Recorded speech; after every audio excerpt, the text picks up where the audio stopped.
penting.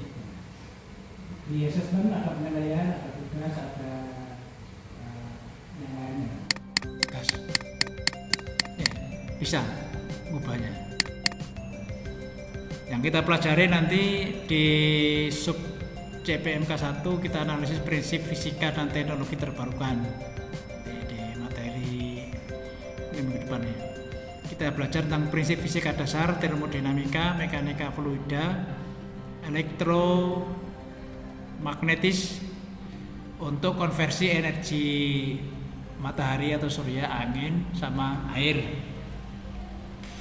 Nah, ini sebetulnya kalau hidro gampang gitu, hidro itu lebih mudah karena di Trawulan itu kan banyak, apalagi Terawas itu kan banyak sungai-sungai kecil loh. Tinggal dikasihkan generator kecil, baling-baling, airnya jalan itu jadi kok mas. Tinggal belikan trafo yang gede yang seukuran ini loh. Untuk penyimpan dayanya itu jadi kok. Saya melihat di Selo 5 itu ada mas, mikrohidro di Kalimaron itu ada itu. Saya dulu di Kalimaron juga gitu mas. Itu anak-anak iseng terus bisa, terus akhirnya sama Pak Direktur PPLH itu diseriusi, undang pakar dari TS dari mana itu. Jadi sekarang dijual ke PLN itu.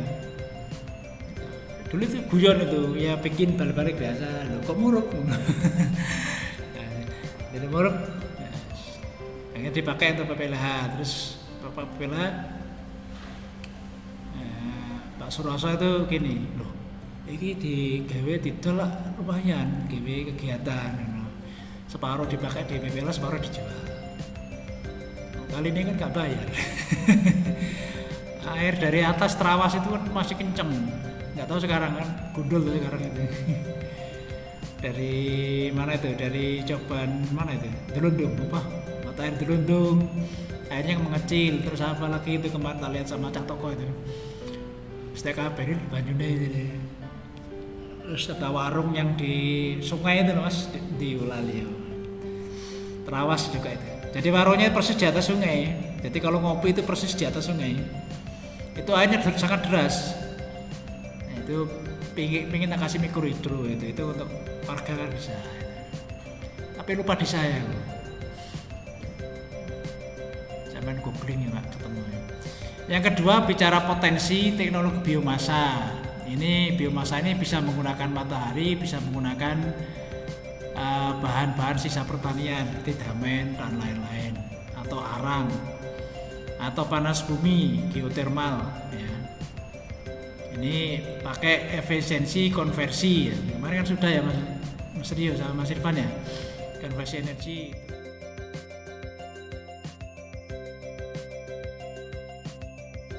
Mereka 1-2 itu mas? Iya, termodinamika itu.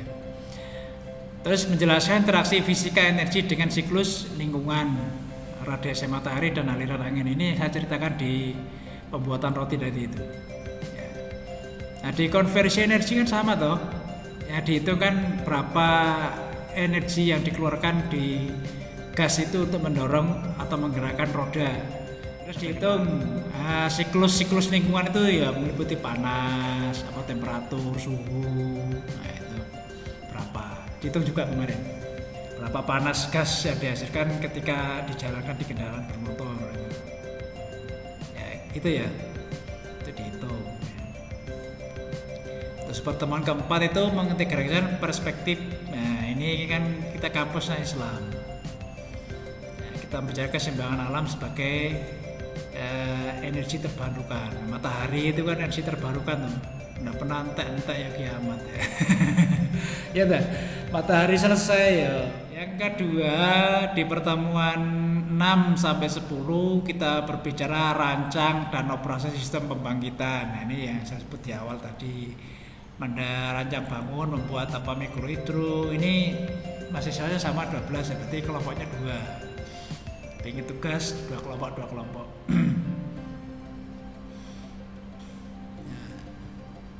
Ya, silakan membuat apa yang murah ya. Murah, meriah, bisa digunakan oleh banyak orang. Nah, mikir Mas Rio.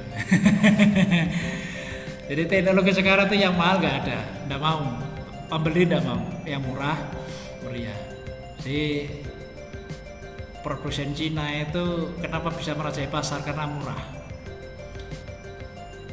Ya, murah, meriah. Tapi kalau sudah rusak tidak bisa diperbaiki. Udah, habis ya habis itu. Sama dengan motor listrik itu, berapa yang numpuk di perumahan itu. Kalau pada baterainya aus sudah habis, ganti lagi, diganti baterai lagi nggak bisa. Itu pernah saya bongkar, itu penasaran itu. Sepeda nganggur.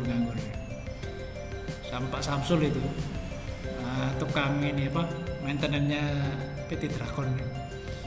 Betul sakit ya Pak, ini grone walit ya. Nyari alatnya itu udah ada. Masa nggak jadi begitu ya. Jadi mencari transistor yang pas dengan itu udah ada di pasaran itu. Terus baterainya itu sama, kotaknya itu tidak ada di pasaran. Jadi rumahnya itu baterainya ada tapi kotaknya nggak pas. Baterai-baterai yang di pasar kayak Iwasa itu kan agak manjang gitu ya kotaknya nih. Itu kotak apa itu ya? Jadi nggak ada, itu dibongkar tempatnya baru bisa. Terus panel energinya itu kalau di mobil itu kan pakai chip itu toh. Itu nggak pakai chip, dimasuk kawat itu dimasukkan di elemennya itu, di magnetnya itu deh, dimasukkan di situ. Mau uji coba sebetulnya sudah ketemu, harusnya ketemu, cuma dari apa itu sirkuit motornya ke aki itu kecil. Ini kabelnya nggak ada di cari kabel yang kecil-kecil di toko-toko elektronika itu udah punya. Ini sakit Pak, dipecah kali, serabut ini dipendet. Buatan konsulat Pak, nah ini buatan semarang pula. Pakai tembaga Pak, tembaga damel gulungan itu, wah tambah bahaya niku Pak. Jadi pasnya itu di kabel gulungan yang biasa dipakai untuk ini, untuk kulkas itu. Saya segitu. Tapi kalau pakai kabel itu, kalau dia jalan itu kan percikannya kan banyak, kan nggak ada tutupnya tuh. Kalau beli kabel yang serabut itu yang ukuran itu nggak ada. Jadi sama pabrik itu memang dibuat begitu, nggak bisa diservis. Nah kalau di tembaga yang digulung untuk pendingin di kulkas itu bisa dikasih tutup, bisa. Saya itu pengen modif tapi khawatir konslet. Konslet mengoperasikan simulasi sistem hibrid energi terbarukan menggunakan software. Ini pakai MATLAB bisa, pakai Simulink bisa, pakai digital twin bisa, pakai sensor ini. Ini anak semester 4 kemarin bikin sensor untuk kanopi. Pakai sensor apa itu kemarin? Habis 120.000 prototipenya. Nanti kalau di kanopi besar ya besar. Di dayanya berapa volt gitu kemarin? 12 volt, tetap 12 volt, cuma materialnya kan dari ringan, bisa buka. Nanti kalau pakai yang gede juga, sama-sama gede. Yang kedua, mengoperasikan simulasi sistem hibrid energi terbarukan menggunakan software Taridat, IoT dan AI untuk monitoring real time operasi pembangkit skala kecil. Ini alatnya saya simpan di kantor. Nanti kalau tak bawa ya. Pakai sensor itu. Dinyalakan pakai laptop bisa, pakai HP bisa. Kalau hujan tutup sendiri, kalau panas buka sendiri. Nah, teknologi sensor itu biasanya kan 3 tahun. Habis itu kan rusak. Nah, jadi inovasi teknologi ya sampai di situ sebetulnya. Yang paling rakyat manual itu. Jadi teknologi itu sampai segitu tahun itu nggak bisa. Kita yang mau diganti baru itu kan merubah temboknya.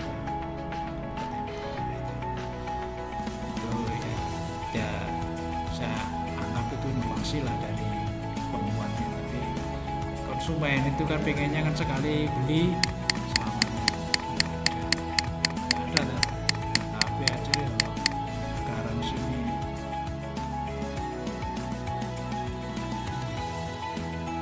Sama dengan motor, garansi mesin 3 tahun. Memang 3 tahun mesin itu sudah bongkar, ganti ini ganti ini. Pas 3 tahun.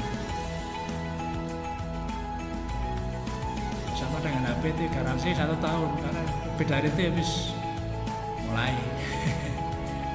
Yang kedua, di pertemuan ketiga di 11 dan 16 kita bicara evaluasi efisiensi, pemeliharaan dan keberlanjutan. Ini nanti menggunakan COP, payback periode sama tool analisis sensor juga ini Mas. Yang bisa elektronika nanti siapa? Randy bisa ini. Siapa ini? Siapa lagi tuh? Ferry. Terus ada lagi siapa lagi? Dadang lagi siapa nih? Dadang lah kerja di ini ya. PU ya, satunya siapa lagi seneng? Iwang, ini kerja di pipa, nanti bisa aja. Ya, itu coba nanti dipasrahin. Bikin ini. Waduh nggak bisa Pak. Yang temannya itu bisa ya, sekarang meter 7 itu. Jimmy itu bagus elektronikanya, bikin liter kemarin. Kita temennya Iwang ini.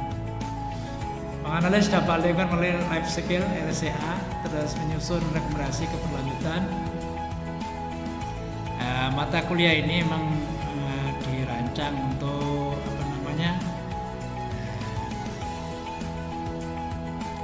mengetahui, membuat dan menggunakan teknologi yang ramah lingkungan. Manfaat secara akademik di materi kuliah ini adalah di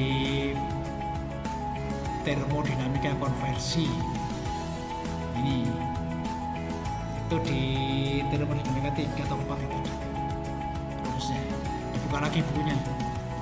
Ini berbicara tentang suhu thermal, tracking inverter, turbin angin, mikrohidro kaplan sama biomasa biogas. Kan ini pakai inverter tadi. Ya, berarti belajar dari sini kan bisa dari AC.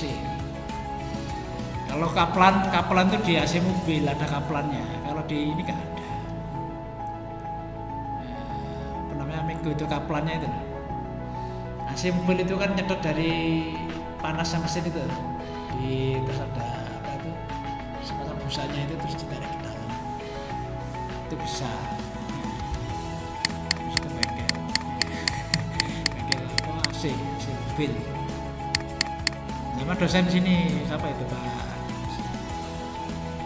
Dosen matematika itu bikin bengkel mobil itu ya belajar dari situ. Bukan anak mesin itu ada. Bisa loh itu. Itu karena ilmunya.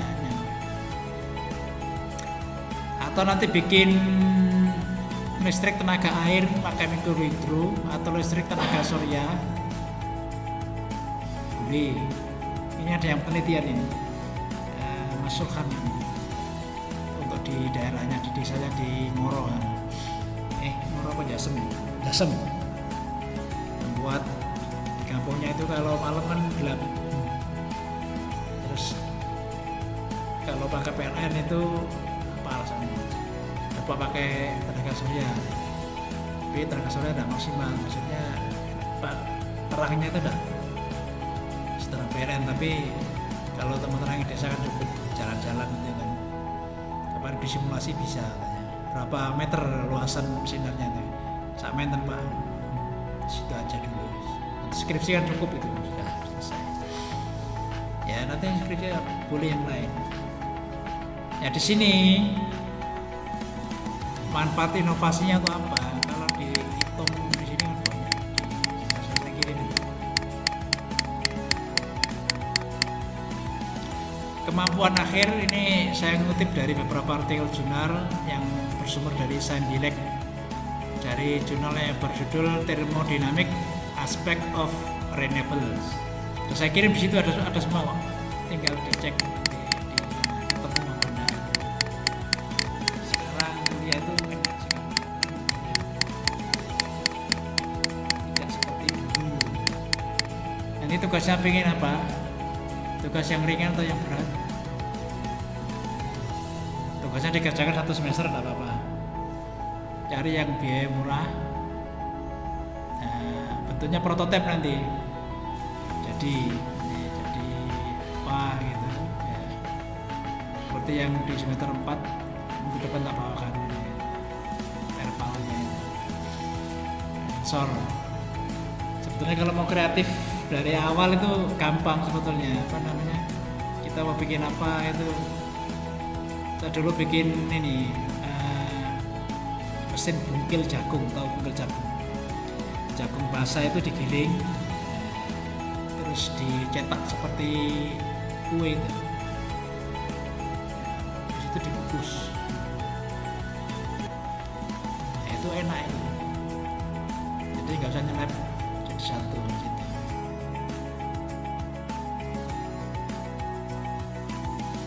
Pur atau pure pure rolling pada bidang miring atau pure rollation versus sleeping rolling, ini agak beda. Ini contohnya di bor. Kalau yang pure itu di bor mas, bor itu sama putar lah, tapi miring, pakai teorinya Archimedes. Jadi kotoran yang kotor kayu atau besi atau baja yang di bor itu keluar kotoran miring. Pakai pompa air ini juga bisa loh. Jadi dari sungai itu terus bikin seperti ini, seperti teorinya Archimedes itu, diputar dari atas itu air naik sendiri kan bisa. Jadi dibuat ya seperti bor itu, seperti bor itu teorinya Archimedes itu. Fisika dasar awal gitu. Zaman saya itu ya awal itu. Terus akhirnya teman-teman itu bisa menaikkan sungai untuk mengairi sawah di daerah Malang Selatan dulu itu ya pakai itu. Zaman dulu belum ada pompa air. Jadi kalau mikul air dari sungai ke atas ya 10 kali wis kerang. Ya, akhirnya KKN-nya itu saya dengan Mas Hilmi, Mas itu Bondo itu, aneh ini terus ya gak kuat ya. Ada beli drum waktu itu masih 100.000, terus dipotong-potong pilas, dibuatkan ini, terus diengkol pakai bearing yang gede itu, bearing dulu masih 8.000. Tinggal itu satu putaran 10 putaran gini itu bisa menghasilkan 200 liter air sungai, satu drum itu. Akhirnya muncul mesin diesel Kubota itu yang 5 PK nya kecil gitu. Akhirnya disumbang kampus itu untuk warga, diputar pakai itu 1 jam itu 1 kampung sudah terairi. Itu daerah Kepanjen ke sana mau ke arah Belingi Blitar itu. Ketuanya Mas Hilmi, saya sama Mas Santo itu bagian ini utek-utek. Wis pokoke awakmu tak belanja iki duit iki gawe iki boleh tukang las. Di ngelasnya di Kepanjen nggak ada, ngelasnya di sini di Gadang, ke Gadang itu dapat diantar juga ke tempat. Menapa tambah niki. Nah, tukang lase ditambah itu tambah eblek maneh nggih. Cepet nyedote. Jadi ujungnya itu ditambahi kayak contong gitu loh. Jadi air langsung ngendon di situ diputar wos cepet gitu. Tambahi maneh. Ya apian wong ya. Biasanya mau apik ketemu mau apik. Itu setelah itu kasih mesin 5 PK itu nyala, seluruh kebun-kebun orang kampung itu waktu itu belum ada ini irigasi kayak gini, nggak ada, masih pipa-pipa yang ulir itu loh. Wah terus semua mas, jadi tiap sore itu mompa itu banyak orang ngantri lihat, kok bisa munjuk ya.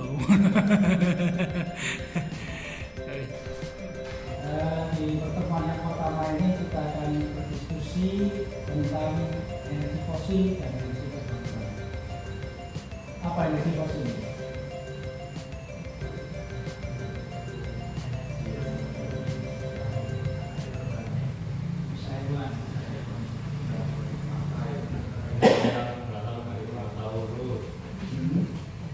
Siapa lagi?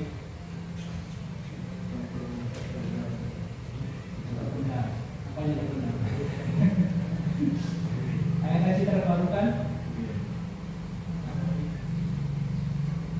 Nah, ini kan sudah banyak kita energi terbarukan. Apa terbarukan? Energi yang tidak habis, tidak akan pernah habis.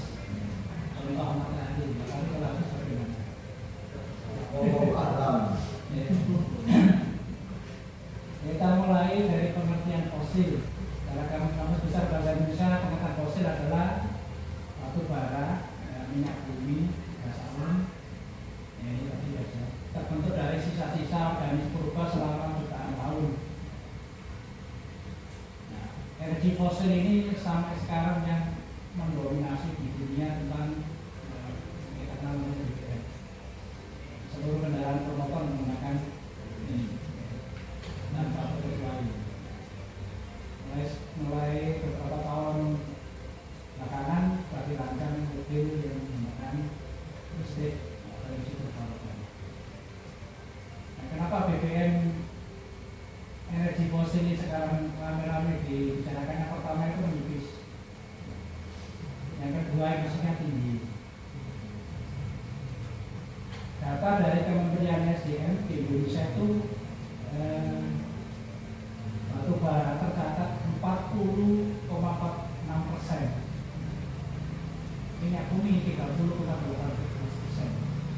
asalan 16,28%. Ini yang data dari Kementerian SDM. Kita termasuk yang dipublish oleh Net Zero Emission Eropa itu pada tahun 2060 diprediksi energi fosil ini akan habis pada waktunya. Nah, sampai di sini paham apa yang dibicarakan? Paham ya? Kalau sudah tidak paham, kita lanjut ke materi yang pengertian tentang energi terbarukan. Energi terbarukan. Energi terbarukan adalah sumber alam yang dapat diperbarui. Contohnya matahari bisa, angin, bisa. Air juga bisa.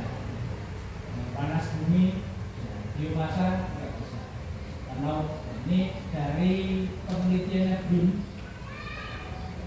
yang menyumbang energi terbesar itu dari laut, dari plankton.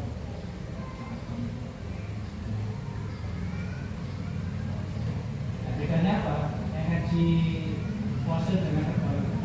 Dampak lingkungan, polusi, kalau di fosil ya, terus deforestasi, pembunuhan hutan, ya, perubahan iklim juga ya. Kalau yang diterbarukan minimal dukungan dukung biodiversitas. Jadi minimal terus dukung biodiversitas. Jadi alam itu semakin lestari karena tidak diambil. Ketergantungan kalau bisa masih impor karena kita tadi punya data 30%, dengan daya serap kita 100%, jadi impor berapa? 70%. Nah, yang matahari atau terbarukan lokal. Mengurangi defisit. Apakah nggak bisa dialihkan ke tenaga matahari? Bisa. Bisa dari mesinnya bisa. Semuanya bisa dari mesin. Semuanya bisa dilakukan, semuanya bisa digunakan. Tergantung kemauan. Terus skalabilitas ini skalanya. Kalau di fosil terbatas, kita kan mengandalkan dari Tepu, dari Blora, dari Lampung, dari Bojonegoro, dari Kalimantan.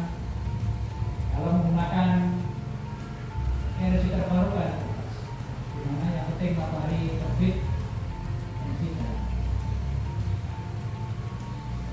Sampai di sini, apa yang perlu ditanyakan?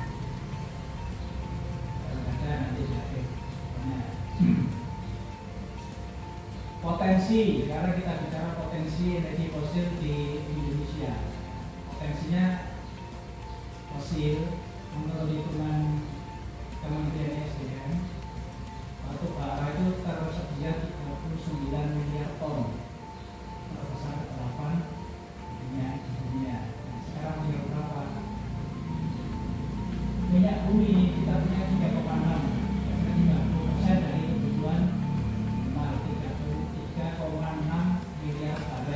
dan gas alam sebanyak 49 triliun kaki kubik. Ini data tahun 2025, data kemarin.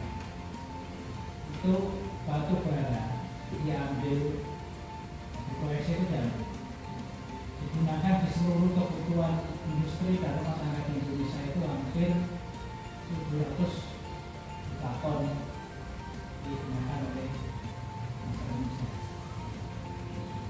Sisanya diekspor ke China dan India. Sisanya lagi mendukung PLTU pembangkit listrik tenaga uap. Kalau di energi terbarukan di Indonesia itu sudah jalan sebetulnya, sudah ada. Jalan tenaga matahari ini sudah ada di PLTS di Jawa Tengah dan Jakarta. Ada di jalan. Terus pakai hidro, itu hidro ini juga banyak juga Sumatera dan Papua. Terus panas bumi ini juga sudah ada. Ini di Merapi, di Merapi sudah. Angin juga ada di Sulawesi sama NTT. Terus biomasa atau bioenergi sawit ini yang sekarang mulai dilirik ya, sampai ke sekarang dijadikan solar. Terus tantangan pengembangan adalah harga murah. Kalau EBT ini yang dikembangkan oleh perusahaan nasional listrik itu masih 1.000 juga. Tapi kalau yang non ini masih enggak. Masih di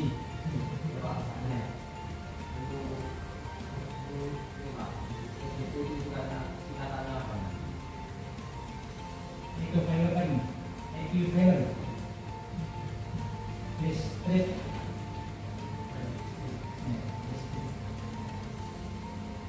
itu di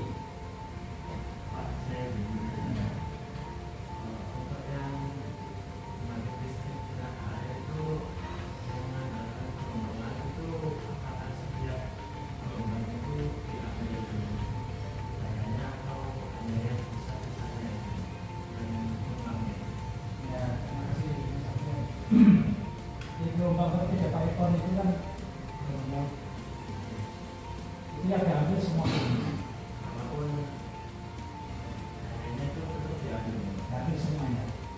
Yang lain silakan. Terima kasih. Kalau ada yang menambahkan apa yang jawabannya Pak? Ya silakan Mas. Seperti itu yang memakai energi fosil itu gimana Pak? Supaya polusinya itu Pak, bukan solusinya. Kalau listrik menggunakan fosil emisinya tinggi. Di daerah-daerah terpencil itu yang daerah selatan itu menggunakan diesel. Ada diesel.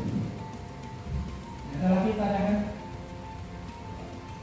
Nah, cukup. Nah, terima kasih di pertemuan ini kita sudah mendiskusikan tentang energi.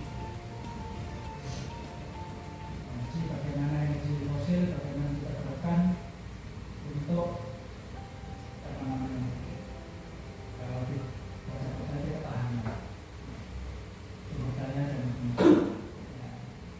dengan mempelajari materi ini diharapkan kita akan lebih peka peduli bahwa energi kita itu bisa habis kapan saja.